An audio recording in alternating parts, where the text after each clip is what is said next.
Gateway of India येथील बोट दुर्घटनेमध्ये जखमी झालेल्या 58 प्रवाशांना उरणच्या जेएनपीटी रुग्णालयात दाखल करण्यात आलं होतं। यातील 57 प्रवाशांना उपचारानंतर डिस्चार्ज देण्यात आलाय। या प्रवाशांमध्ये 2 जर्मन नागरिकांचाही समावेश आहे। दरम्यान रुग्णालयात दाखल करण्यात आलेल्या एका 7 वर्षांच्या मुलाचा मृत्यू झालाय। निदेश राकेश आहिरे असे या मृत मुलाचं नाव आहे।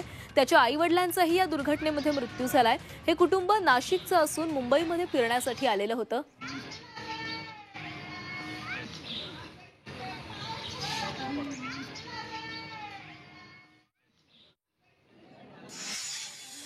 आता इथे देवीच्या हॉस्पिटलमध्ये 10 आपल्याकडे येत आहेत आणि आपल्या इथे एक छोटा मुलगा इथे पण आहे। 11 आपल्या या दोन्ही हॉस्पिटलमध्ये मिळून आहेत आणि एकूण 56 जण आपण रेस्क्यू करून आणू शकलो। इथे दवाखान्यात त्यांना ट्रीटमेंट केली, तपासणी केली आणि आपण आता जस्ट सर्वांच्या घरी त्यांना पाठवतोय। बसेसमध्ये बसून आपण पाठवलेलं आहे आणि काही लोकांना त्यांच्या एरियामध्ये आपण सोडतो सुद्धा बसेसने।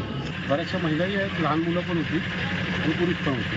अच्छा, बरेच लोकांचे मिसिंग आहेत नातेवाईक। अच्छा, आणि एक मुलगा देतो। किती वर्षाचा मुलगा आहे?